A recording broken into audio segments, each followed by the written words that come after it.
Hello, and welcome to Infidelity Tales Lab. Your support means everything to us. We'd love to know, which geographical location are you joining from today? At home? On the go? Share with us below. Now, let's dive into today's story. Chapter 1. The Funeral. The rain pattered against the stained glass windows of St. Matthew's Church as Nathaniel, Nate, Donovan stood stoically beside the mahogany casket. His face was a stone mask, betraying none of the turbulent emotions churning within him. Veronica's sudden death had sent shockwaves through their upper-class community of Silver Lakes, but for Nate, the shock had come days earlier. The church was filled with the soft sounds of weeping and whispered condolences. Nate's piercing blue eyes scanned the crowd, noting the fake tears, the curious glances, and the speculative whispers. In the third row sat his children, Olivia, 24, clutching a handkerchief as tears streamed down her face, and beside her, Maddox, 22, his jaw clenched tightly as he stared at the floor. Pastor William Bennett cleared his throat, drawing everyone's attention. If anyone would like to share a memory of Veronica, please come forward. Several people spoke, sharing polished anecdotes about Veronica's charitable work, her impeccable taste, her dazzling smile. Nate listened silently, hearing the half-truths and omissions, the sanitized version of his wife they chose to remember. Then, a tall figure rose from the fifth row. Nate's gaze locked onto him. Tristan Blackwell, renowned architect and Veronica's not-so-secret lover for the past 2 years. As Tristan approached the podium with measured steps, Nate felt his fingernails digging into his palms. Veronica was extraordinary, Tristan began, his voice steady and clear. She had a light inside her that few ever saw. His eyes fixed directly on Nate. He never loved her. Not truly. Not the way she deserved. The congregation gasped. Maddox half rose from his seat, fury etched on his features, but Olivia pulled him back down. Nate remained completely still, his expression unreadable. Pastor Bennett stepped forward awkwardly. Perhaps this isn't the appropriate. It's fine. Nate interrupted, his voice deadly calm. As Tristan returned to his seat, shooting challenging glances at Nate, the funeral proceeded. After the final prayer, Leonard Frost, Veronica's attorney, approached Nate with a small, ornate box. She left this specifically for Mr. Blackwell, Leonard explained quietly, with instructions it be given to him during the funeral. Nate nodded, taking the box from Leonard and walking directly to Tristan. The mourners watched in tense silence as he placed the box in Tristan's hands. "She left this just for you," Nate said, loud enough for those nearby to hear. Tristan's triumphant smile faltered as he opened the box. His face contorted in horror, the blood draining from his features. The piercing scream that erupted from his throat echoed through the church as he dropped the box, its contents spilling onto the church floor. Photographs, documents, and a single USB drive. As pandemonium erupted, Detective Malcolm Reynolds, who'd been sitting quietly in the back row, pushed forward through the crowd. Nate walked out of the church into the rain, leaving chaos behind him. 3 days earlier, Nate had returned early from a business trip to find Veronica in their bed with Tristan. The confrontation had been explosive.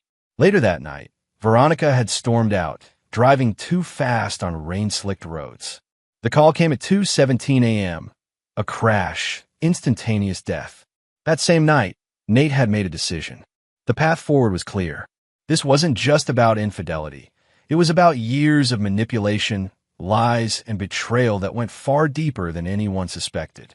Nate pulled out his phone as he stepped into his car, texting a simple message to an unlisted number. "It's done. Begin Phase 2. Chapter 2. Uncovering Deception. Nate sat in his home office, surrounded by darkness except for the glow of his computer screen. The house was empty. Olivia had returned to her apartment in the city, and Maddox had chosen to stay with friends. It had been 2 days since the funeral, and Nate had barely slept. On his screen were financial records, text messages, and emails, the digital breadcrumbs of Veronica's double life. For years, he'd suspected something was wrong, but he'd ignored the signs, choosing to believe in their perfect life, their perfect family. A knock at the door interrupted his thoughts. "It's open," he called. Sam Winters entered, carrying a file folder and a bag of takeout. Sam had been Nate's friend since college, one of the few people he trusted implicitly.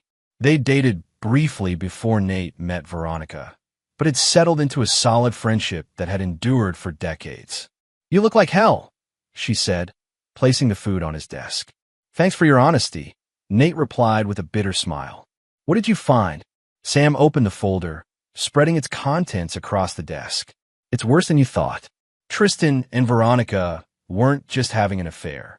They were planning something big." The documents revealed a complex scheme.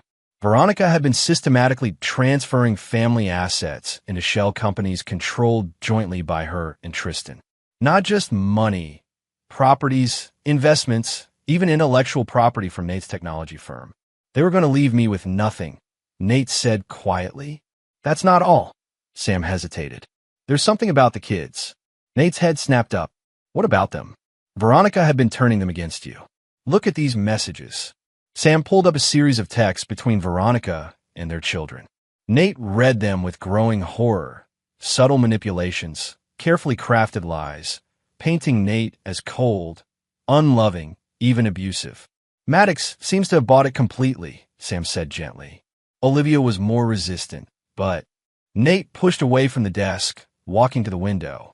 Outside, the garden Veronica had meticulously designed was being pelted by another rainstorm. Lightning flashed, briefly illuminating the grounds. "Did I ever really know her?" he whispered.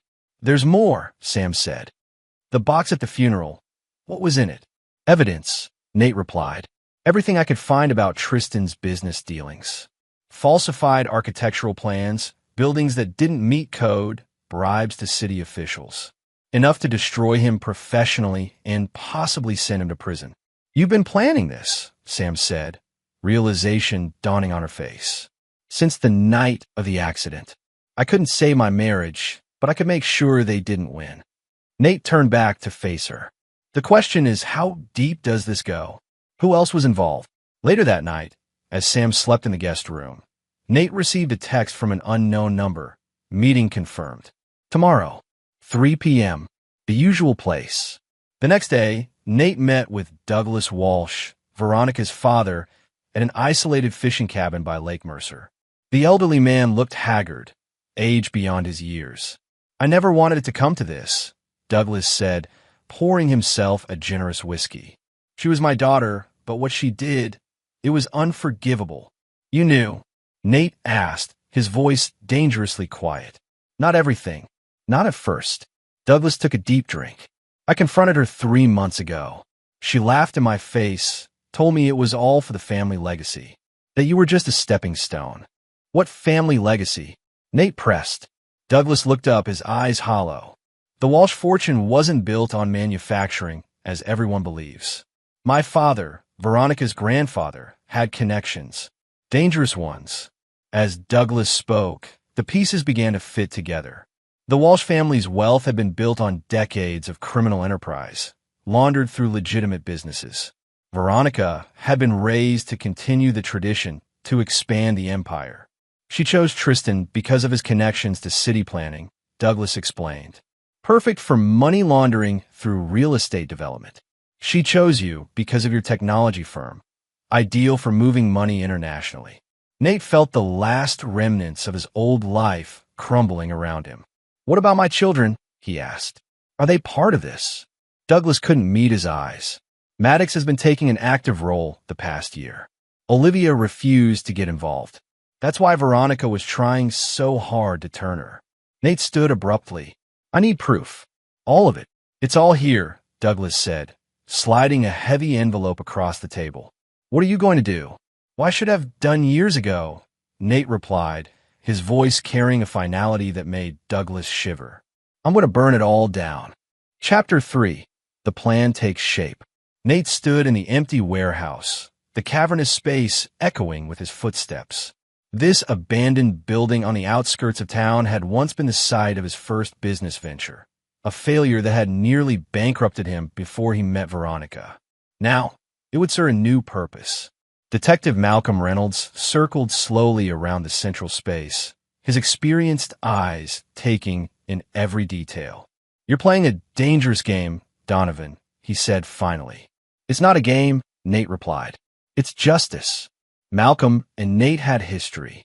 15 years ago, Malcolm had saved Nate's life during a mugging gone wrong. They weren't friends, exactly, but they shared a certain understanding of the world. "The evidence you've gathered," Malcolm said, "it's substantial, but not enough for an official investigation, especially with the Walsh family's connections. They've got half the department in their pocket." "I don't need an official investigation," Nate said. "I need a trap." Over the next hour, Nate laid out his plan. Using the information from Douglas and his own investigation, he would orchestrate a scenario that would force the entire operation into the open. The warehouse would become the stage for a massive sting operation, unofficial, dangerous, and completely outside the law. "This could cost you everything," Malcolm warned. "Your reputation, your freedom, even your life." "They've already taken everything that matters," Nate responded coldly. Later that evening, Nate sat across from Olivia at an upscale restaurant downtown. His daughter looked tired, her normally vibrant features dulled by grief. "I didn't think you'd come," Nate said quietly. "I almost didn't," Olivia admitted. "Maddox told me not to." "You and your brother seem distant lately." Olivia pushed her food around her plate. "We've disagreed about things. Family things." "About me?" Nate asked directly. She looked up, her eyes, so like his own, filled with confusion. "Mom said things.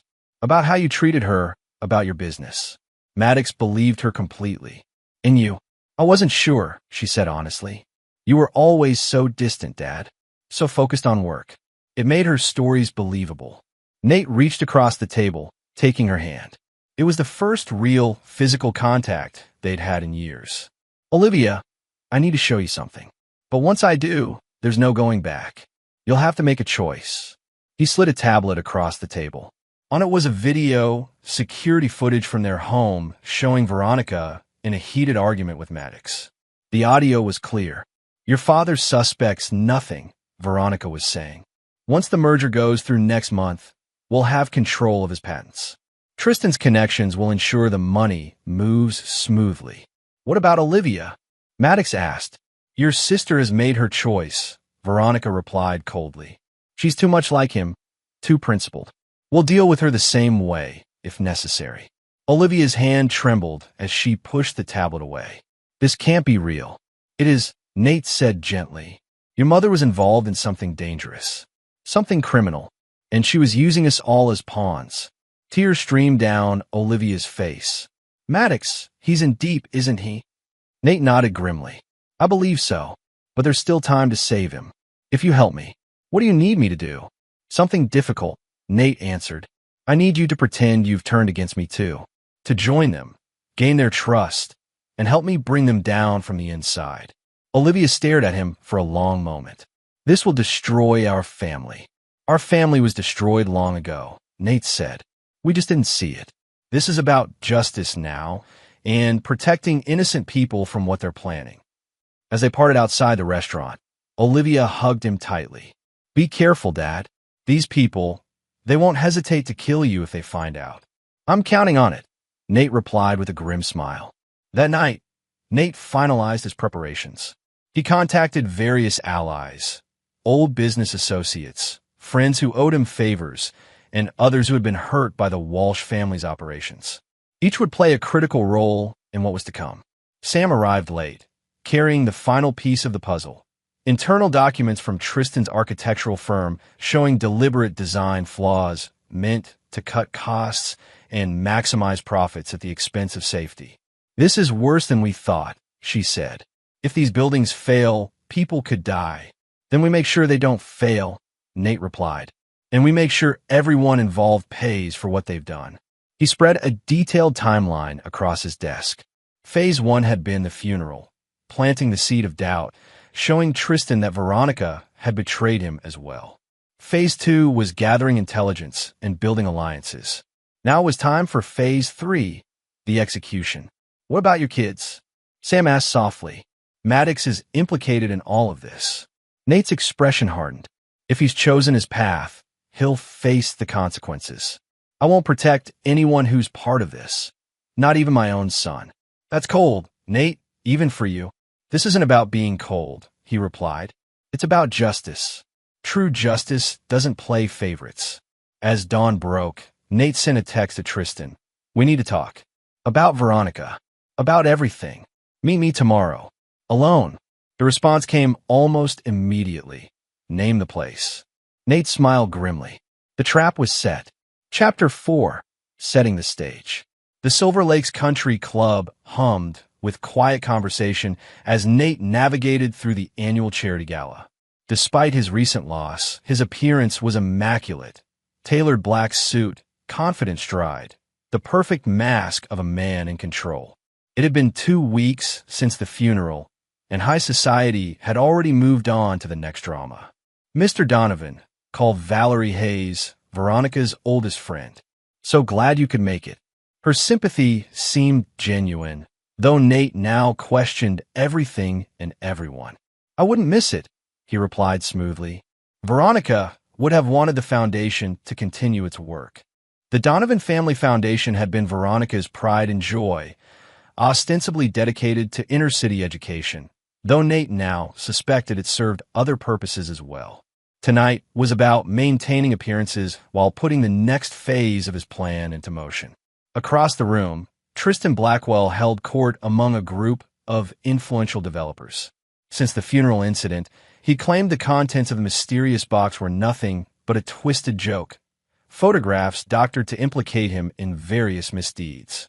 His lawyers had worked overtime to suppress any rumors, and his connections had ensured no official investigation was launched. Nate made his way to the bar, positioning himself to observe the entire room.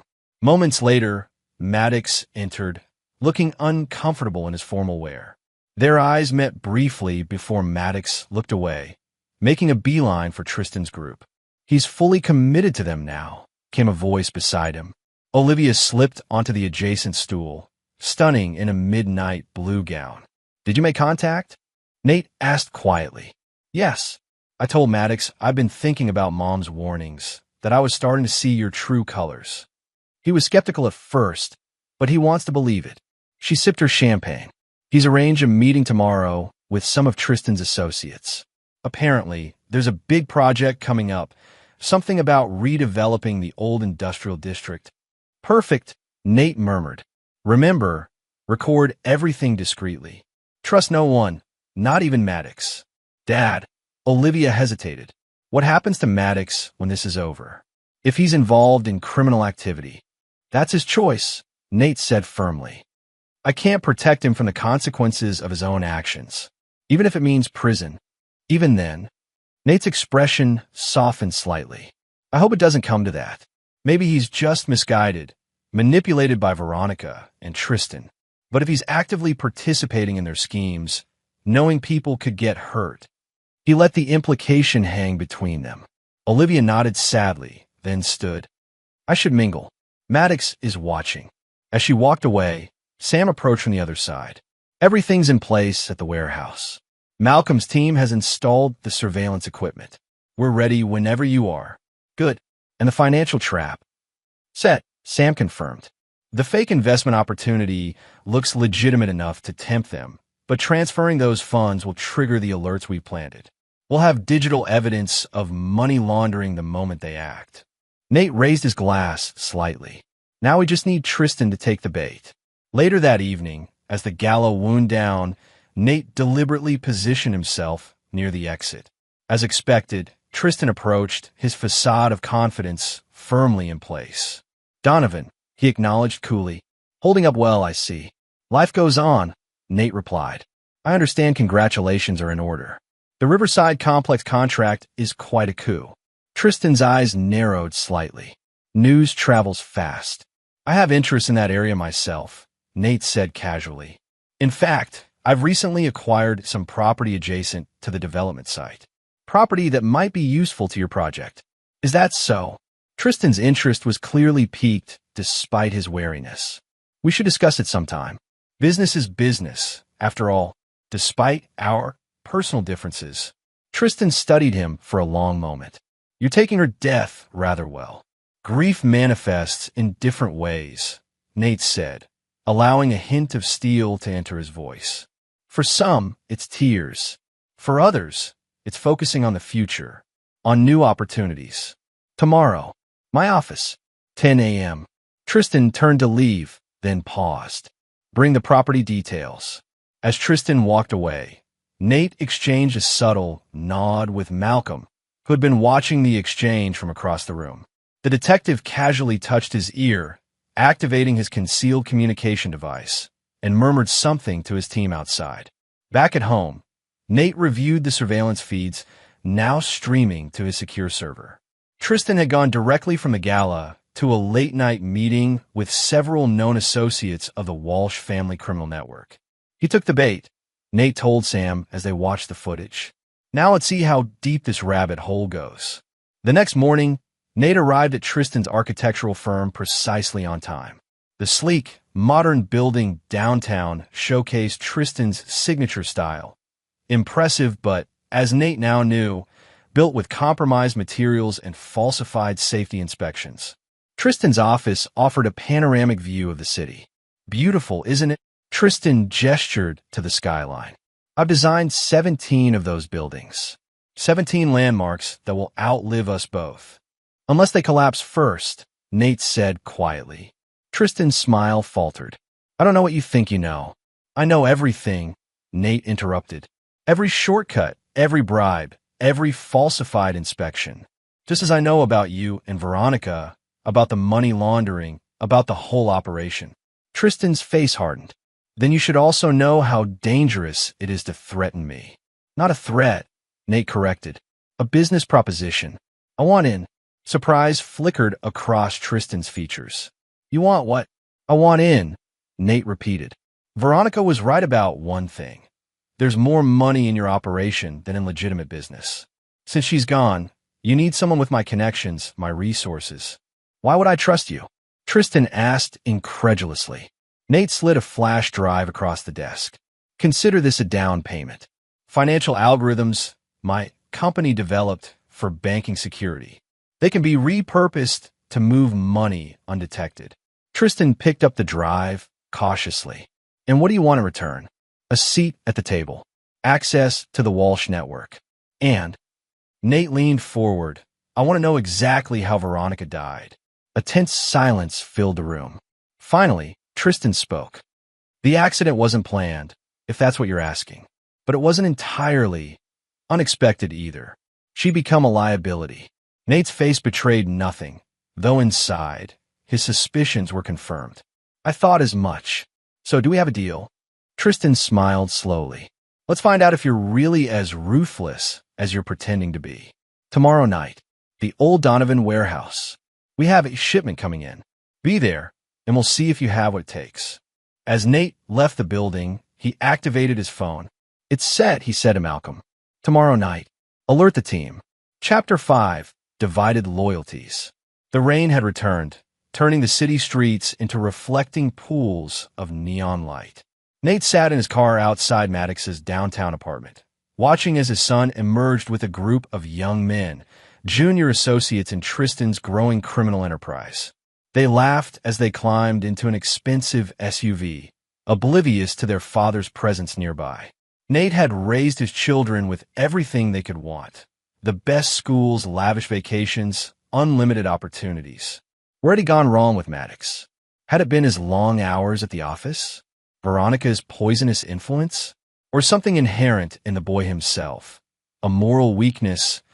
Susceptibility to greed? His phone buzzed with a text from Olivia. Meeting confirmed. Warehouse.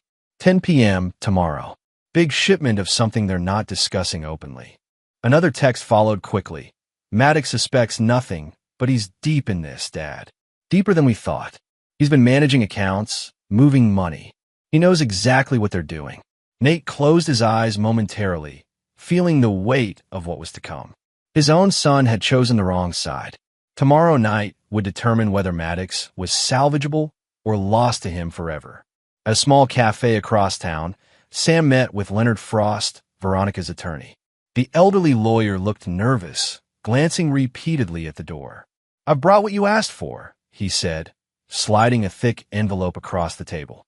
But if they find out I've given you these documents, no one will know, Sam assured him. Your name stays completely out of this. The envelope contained Veronica's private legal arrangements, trusts, offshore accounts, and the final piece Nate needed. Proof that she had been systematically transferring family assets away from her husband and daughter, concentrating wealth and power around herself, Maddox, and Tristan. Back at Nate's home, the team gathered for final preparations. Malcolm brought 3 trusted officers who were not on the Walsh payroll. Sam contributed 2 former intelligence operatives she'd worked with in her previous career. And Olivia arrived last, looking exhausted but determined. Tomorrow's shipment, she reported, is more than just money or contraband. They're bringing in people. Some kind of human trafficking operation tied to their construction projects. The room fell silent as the implications sank in. That changes everything, Malcolm said grimly. We can't wait for a bigger operation. We need to move tomorrow night. Agreed, Nate said. But we stick to the plan. I go in first, gain their trust. Once I confirm the shipment, you move in. Olivia looked troubled. What about Maddox? He'll be there. Everyone at that warehouse is assumed hostile, Malcolm stated firmly. We'll try non-lethal methods first, but if anyone resists violently... I understand, Olivia said quietly. Later, alone in his study, Nate reviewed security footage from his home from the weeks before Veronica's death. He had installed the system secretly, suspecting her infidelity, but discovering something far worse. The video showed Veronica and Maddox in deep conversation. Dad's patents are the key, Maddox was saying. Once we control those, we can implement the full plan. Patience, Veronica cautioned. We need to be careful. Your father isn't stupid. He's blinded by his precious principles, Maddox scoffed. He'd never imagine his own family working against him. The conversation continued, revealing the depth of the betrayal. They weren't just planning to take Nate's money. They were planning to use his legitimate technology to enable a vast criminal operation, potentially harming countless people in the process. A soft knock interrupted his thoughts. Olivia entered, carrying 2 glasses of whiskey. Couldn't sleep, she explained, handing him one. Too much thinking about tomorrow. They drank in silence for a moment before Olivia spoke again.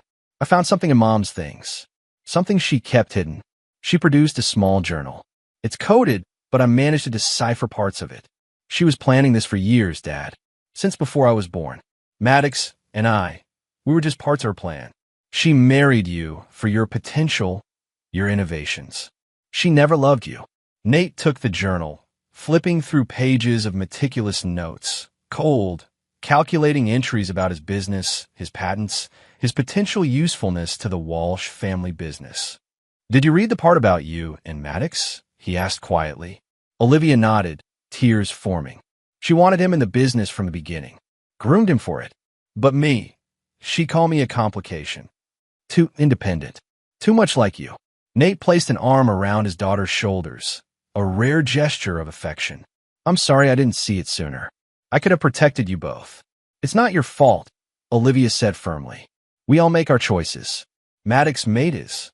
The next morning brought a surprise visitor, Douglas Walsh, looking even more haggard than before. He paced Nate's office, agitation evident in every movement. They know, he said without preamble. Tristan suspects something. The warehouse meeting, it's a trap. How did they find out? Nate demanded. I don't know. Maybe your daughter was too eager, asked too many questions. Maybe they've been watching you. All I know is they're planning something big tonight, and it isn't just a shipment. Nate studied the older man. Why are you telling me this? They're your family. Douglas laughed bitterly. Family? The Walsh family died with my wife 30 years ago. What's left is a criminal organization wearing our name.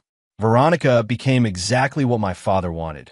Ruthless, amoral, willing to sacrifice anyone for power. But I never wanted that for her, or for your children.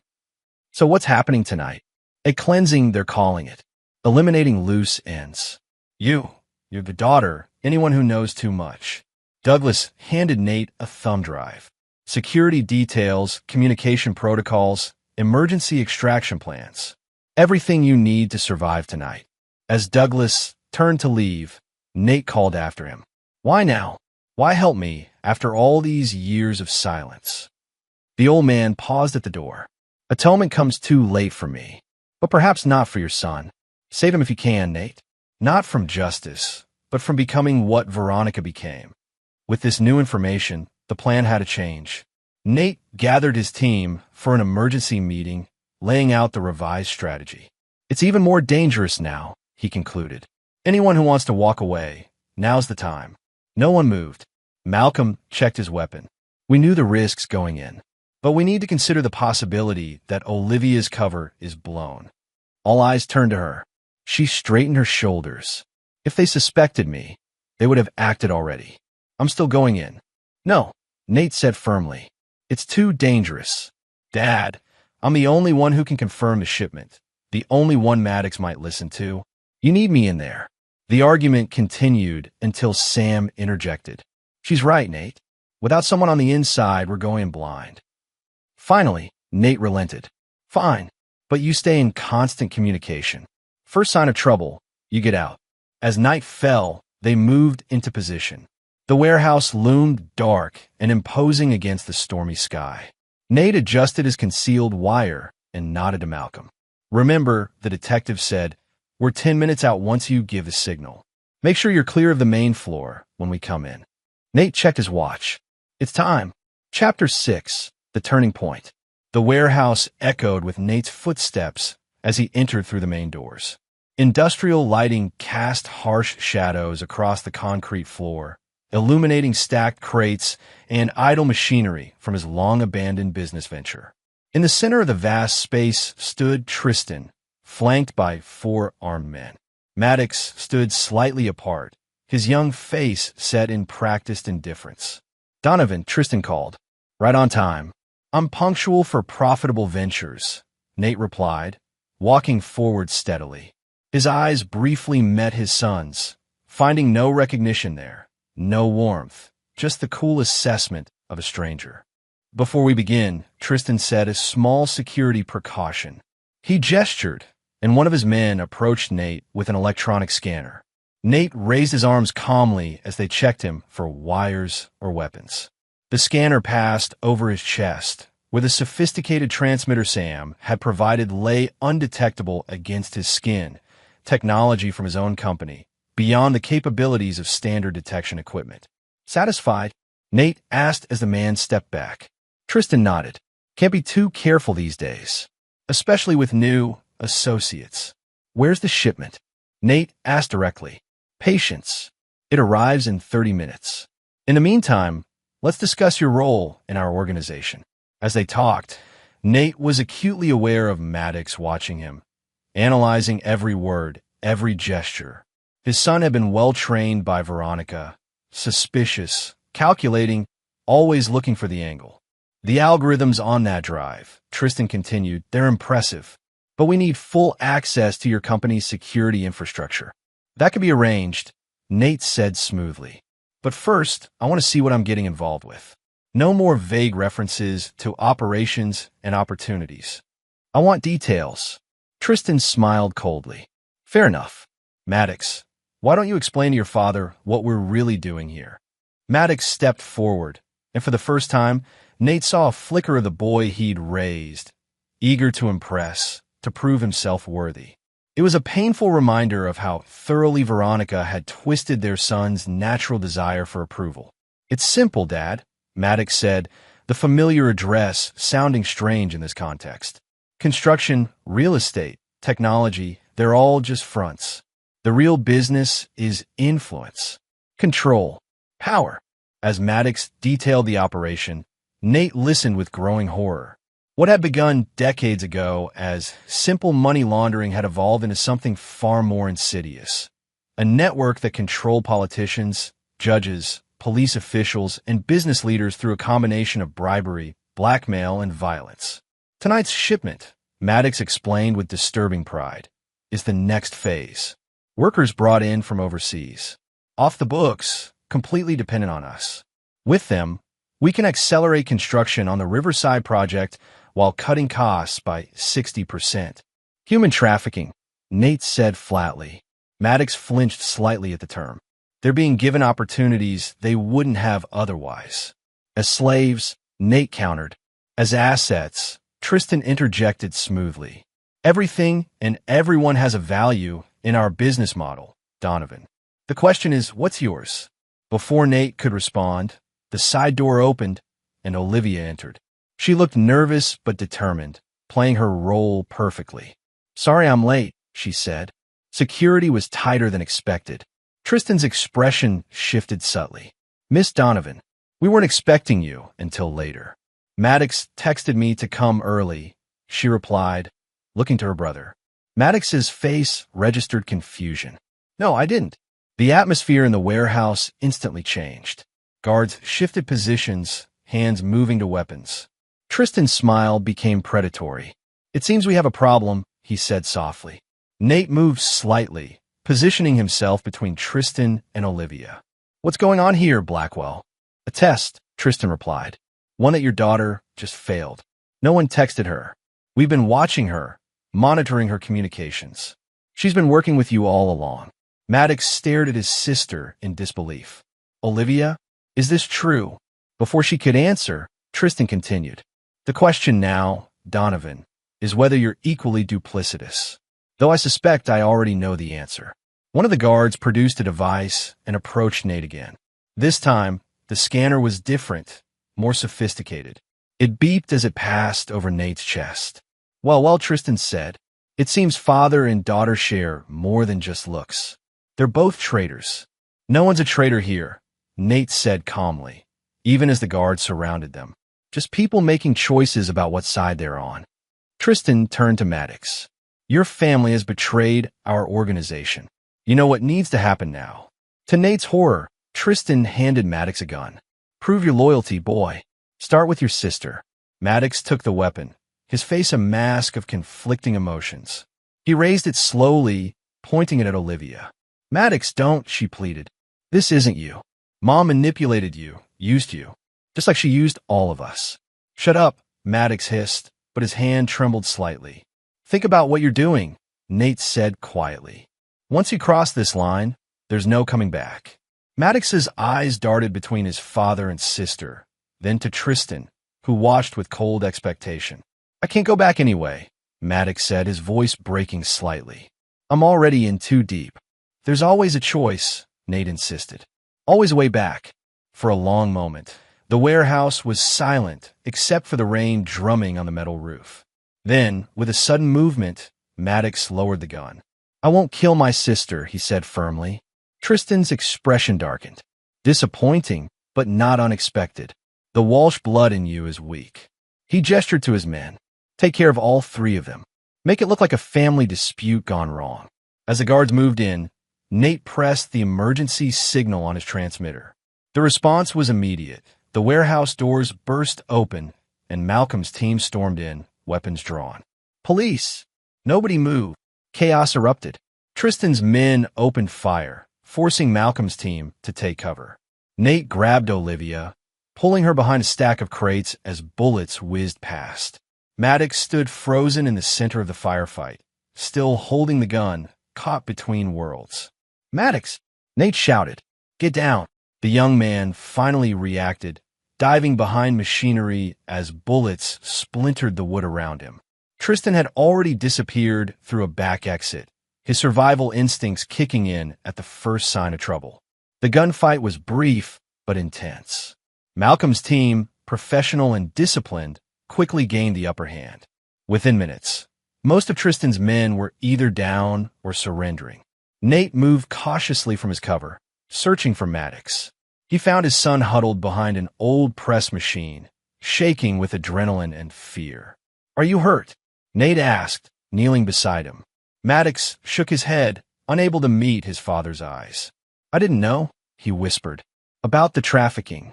About hurting people. Mom said it was just business, just moving money around. But you knew it wasn't legal, Nate said, his voice firm but not unkind. You knew what you were involved in wasn't right. I wanted to be important, Maddox admitted, tears forming. To be respected like she was. Like you were. Nate sighed heavily. Respect earned through fear isn't respect at all, son. Malcolm approached, his expression grave. Blackwell got away, but we've got his men. And the shipment's been intercepted. 30 people, mostly from Southeast Asia. They're safe. And Maddox? Nate asked quietly. Malcolm looked at the young man huddled on the ground. He's looking at serious charges. Money laundering, conspiracy, racketeering. But if he cooperates, tells us everything he knows about the organization. I will, Maddox said suddenly, looking up. I'll tell you everything. About Mom, about Tristan, about all of it. As Malcolm led Maddox away, Olivia joined her father, watching her brother being placed in a police car. Will he be okay? She asked softly. I don't know, Nate replied honestly. He made his choices. Now he has to live with the consequences. What about Tristan? He's still out there. Nate's expression hardened. Not for long. This was just the first phase. Now we hunt him down and finish this, once and for all. As they walked away from the warehouse, Sam arrived, bringing news that would change everything. Nate, she said urgently, we found something in the intercepted communications. About Veronica's death. It wasn't an accident, and it wasn't Tristan who arranged it. Then who? Nate demanded. Sam hesitated, glancing at Olivia. It was Douglas. Her own father ordered the hit. The revelation struck Nate like a physical blow. Why would he kill his own daughter? Because she was planning to cut him out completely, Sam explained. Take over the entire operation. He came to you not out of remorse, but to use you against Tristan to eliminate his competition. Nate's face set in a hard mask of determination. Then we have two targets now, Tristan and Douglas.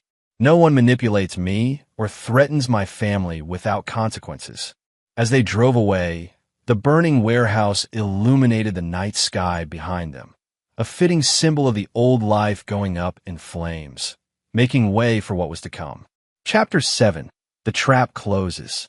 3 days after the warehouse raid, Nate sat in Malcolm's office, reviewing the evidence gathered against the Walsh criminal enterprise. The walls were covered with photographs, documents, and connection maps, a visual representation of decades of corruption and violence.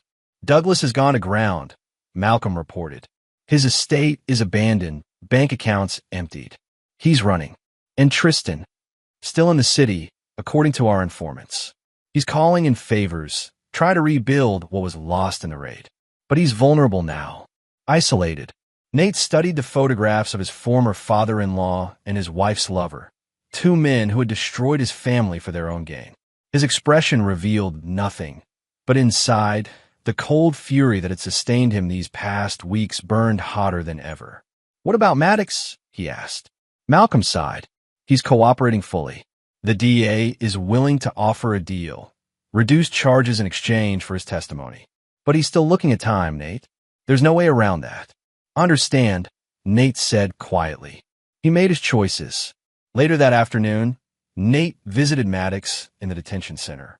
His son looked smaller somehow, diminished by the institutional setting and the weight of his crimes. Dad, Maddox began, his voice cracking. I'm so sorry.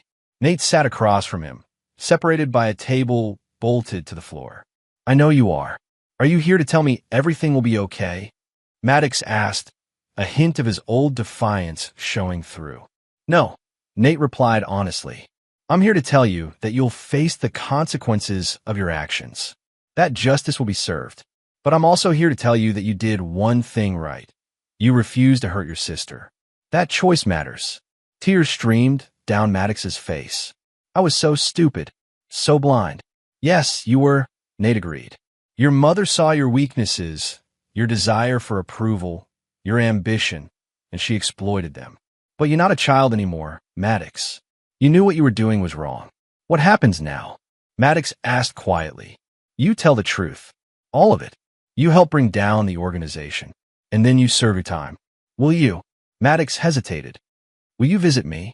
Nate studied his son for a long moment. Yes, but our relationship will never be what it was. Trust, once broken, isn't easily repaired. As Nate rose to leave, Maddox called after him. Dad, there's something you should know. About Grandpa Douglas. He has a backup plan. Always has. A final failsafe in case everything went wrong. What kind of failsafe? I don't know exactly. but it has to do with the old hunting lodge in the mountains. The one where you and Mom got engaged. He mentioned it once. Said if everything went to hell, that's where he'd make his last stand. This new information changed everything. Nate immediately contacted Malcolm, and by nightfall, they had a plan in place.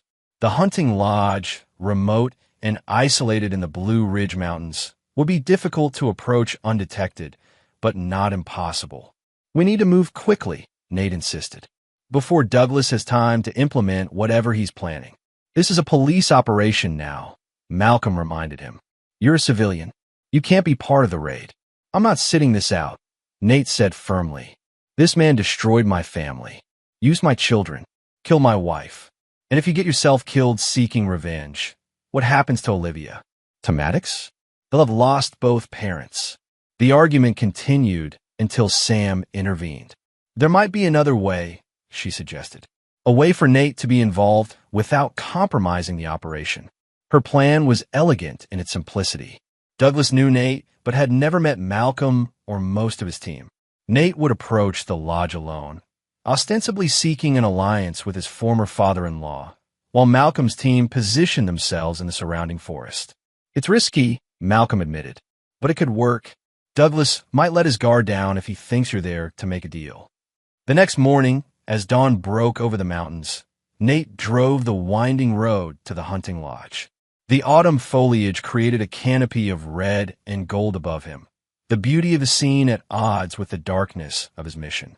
The lodge came into view, a sprawling structure of timber and stone that had once held happy memories, now tainted by betrayal. Smoke curled from the chimney, confirming Douglas was indeed there. Nate parked in the open, making no attempt to conceal his arrival. As he approached the main entrance, the door opened, revealing Douglas Walsh, shotgun in hand. I've been expecting you, the older man said, his voice weary but his eyes alert. Though I thought you might bring more friends. This is between us, Nate replied. Family business. Douglas laughed bitterly. Family. Such a malleable concept in our world, isn't it? Come in, then. Let's talk. Inside, the lodge was much as Nate remembered. Rustic luxury, trophy animals mounted on walls, a massive stone fireplace dominating the main room. But now there were monitors set up on the dining table, displaying security camera feeds from around the property. You think I don't know your detective friend and his team are out there? Douglas asked, pouring himself a whiskey. I've been playing this game since before you were born, son. Then you know it's over, Nate said. The organization is coming apart.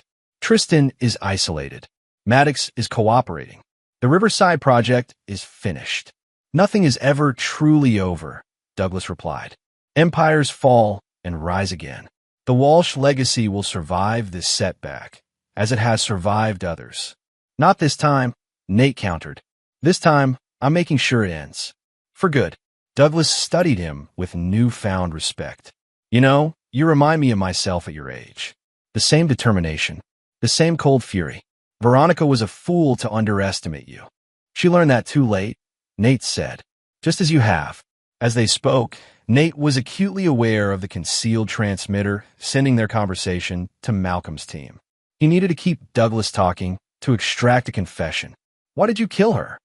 Nate asked directly. Your own daughter. Douglas's expression hardened. She forgot the most important rule. Family comes first. She was planning to cut me out completely, to take everything I'd built and leave me with nothing. So you arranged the accident. An opportunity presented itself, Douglas said, swirling his whiskey. She was angry after your confrontation, driving too fast. All it took was a well-timed call to distract her, and a minor adjustment to her brakes earlier that day. Simple, clean, and now. Nate pressed. What's your endgame here? Douglas moved to the fireplace, pressing a hidden panel that revealed a wall safe. Insurance. Decades of evidence, of secrets. Enough to bring down half the power brokers in this state if released. He removed a heavy flash drive from the safe. My ticket to freedom. Or mine, Nate said quietly. Douglas turned, suddenly alert to the shift in Nate's demeanor. You think you can take it from me? An old man, perhaps, but still dangerous. I don't need to take it, Nate replied. You've already given me what I needed, a confession. My friends outside heard every word. Fury contorted Douglas's features as he realized the trap. He lunged for his shotgun, but Nate was faster, tackling him to the ground. The flash drive skittered across the hardwood floor as they grappled. Despite his age, Douglas was surprisingly strong, fueled by desperation and rage. He landed a solid blow to Nate's ribs, momentarily stunning him. Taking advantage, Douglas scrambled for the weapon. Nate recovered quickly, throwing himself forward and grabbing Douglas's legs. They crashed into the coffee table, sending it splintering to the floor. As they fought, the doors burst open, and Malcolm's team swarmed in. Police! Freeze! Douglas, seeing his plans crumbling, made one last desperate move.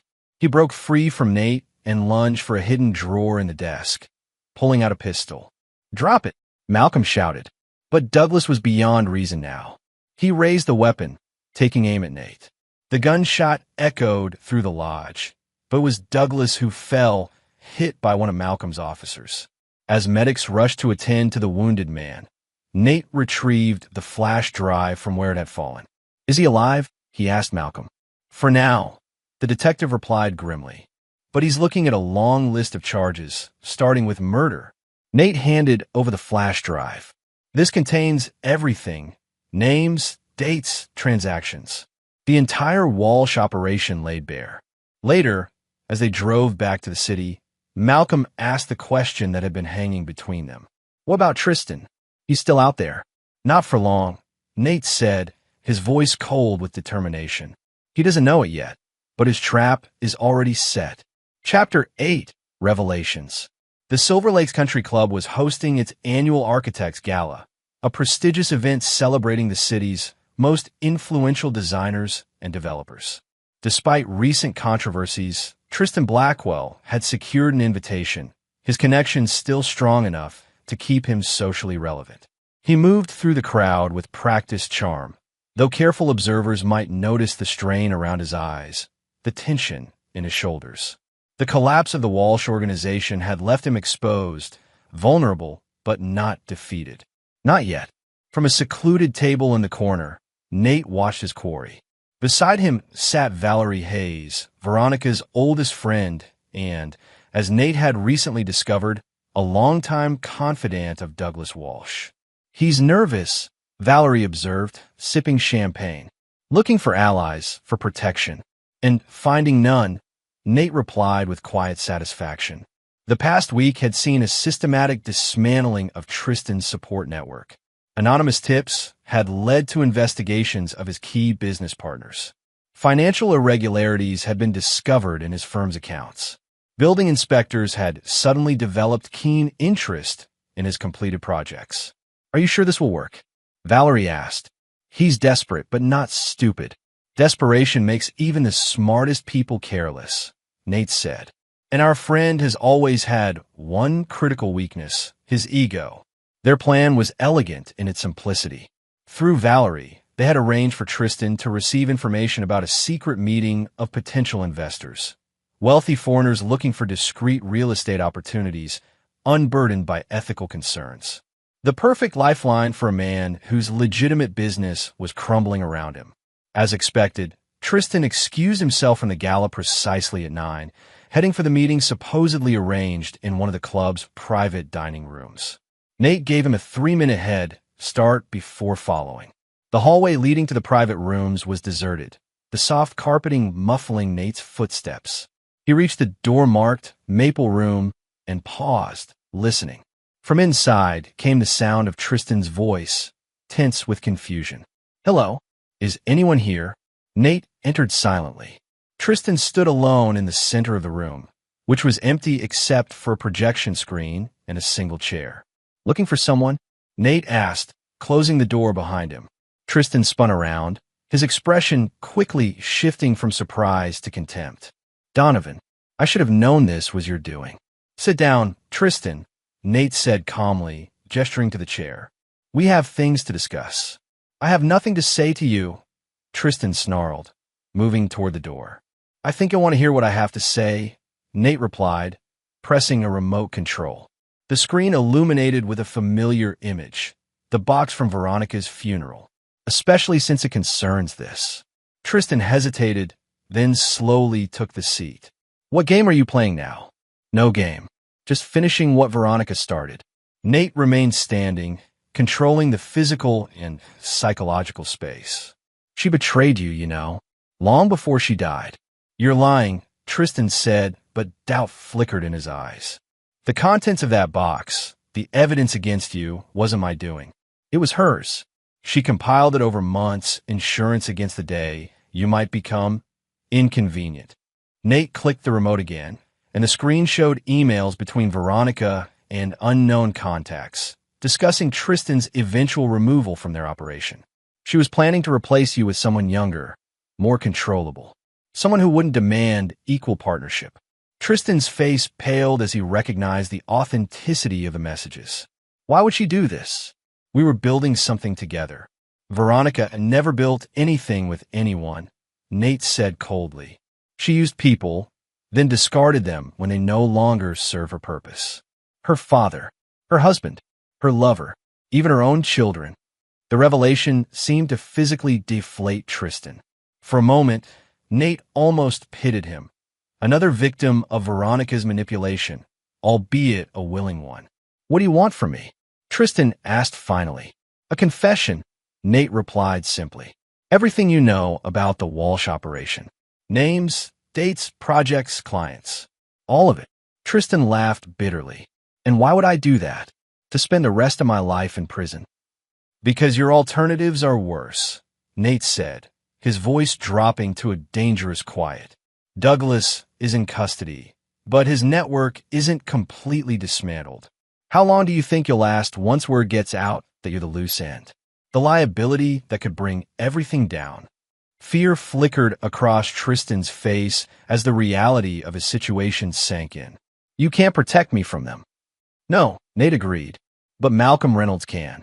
Witness protection, a new identity, a chance to start over. And if I refuse? Nate shrugged. Then I walk away, and you take your chances with what remains of the Walsh Empire.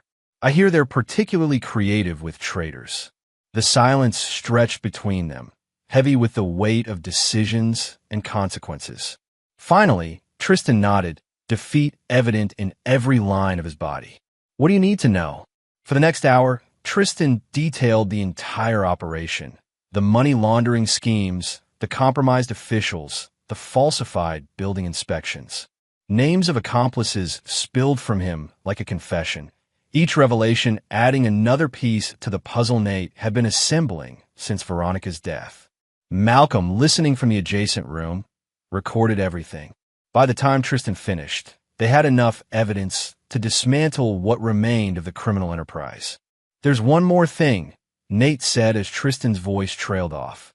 The night Veronica died, you told me it wasn't planned, but wasn't unexpected either. What did you mean? Tristan looked away, genuine grief momentarily visible on his face. I love her, you know. Despite everything, I really did. But that night, after your confrontation, she was different. Cold. Calculating. She told me that if you became problematic, there were contingencies in place. Accidents that could be arranged. She was planning to kill me, Nate said flatly. Not immediately, only if necessary. But the way she spoke about it, so casually about the father of her children, it frightened me. I realized then that if I ever crossed her, she'd dispose of me just as easily. So when she died in the crash, I wasn't surprised, Tristan admitted. In our world, people who live by manipulation and threats often meet violent ends. I assumed someone she threatened had acted first. Her father, Nate confirmed. Douglas arranged the accident when he discovered she was planning to cut him out. Tristan's bitter laugh held no humor. The Walsh family tradition continues. Betrayal and counter-betrayal, generation after generation. As Malcolm's team took Tristan into protective custody, Nate remained in the empty room, contemplating the tangled web of deception that had defined his marriage. Everything he had believed about Veronica, about their life together, about himself, had been built on lies. Later that night, Nate returned to the house he had shared with Veronica, for 25 years. The place felt hollow now, stripped of meaning and memory. In the morning, he would contact a realtor. It was time to let go of this final remnant of his old life. In the master bedroom, he opened Veronica's closet one last time. Her clothes still hung in perfect order, her scent lingering faintly in the fabric. Behind a row of designer dresses, he found what he was looking for, a hidden wall safe that not even Olivia knew about.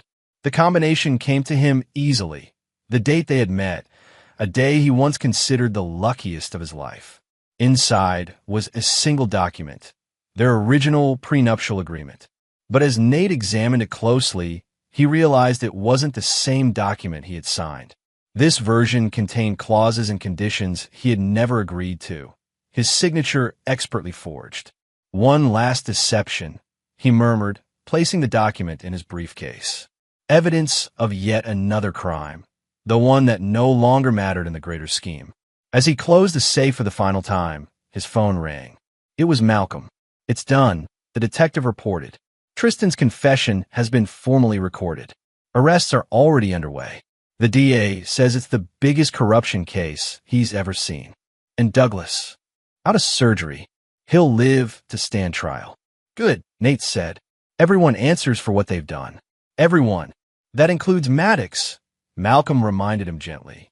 "The DA's offer stands, reduced charges for a cooperation, but he's still looking at 5 to 7 years. "I understand." Nate's voice was firm, resolved. He made his choices. Now he faces the consequences. After hanging up, Nate walked through the silent house one last time. In the living room, family photographs still lined the mantel, smiling faces frozen in moments of apparent happiness. He picked up one from their 20th anniversary celebration, Veronica radiant in a silver gown, his arm around her waist, both of them beaming for the camera. All eyes, every smile, every touch, every whispered endearment. Calculated performances in Veronica's long game. Nate placed the photograph face down and walked out without looking back. Chapter 9. Justice Served.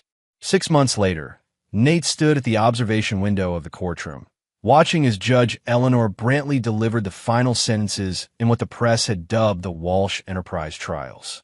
The culmination of half a year of legal proceedings, today's sentencing would close the book on one of the city's most shocking criminal cases. Douglas Walsh, patriarch of the fallen empire, sat in a wheelchair, age and injury having taken their toll. Beside him, his attorneys looked grim, aware that their considerable skills could not overcome the mountain of evidence against their client. "In my 30 years on the bench," Judge Brantley was saying, "I have rarely encountered corruption of such scope and duration. The damage your organization has caused to this community cannot be measured merely in dollars or damaged buildings, but in the erosion of public trust and the very fabric of our civic institutions." The sentence when it came was severe, 25 years without possibility of parole. Given Douglas's age and declining health, it amounted to a life sentence. As the bailiffs wheeled him away, Douglas's eyes met Nate's through the observation window. There was no remorse there, no admission of wrongdoing, only a cold acknowledgement of defeat from one combatant to another.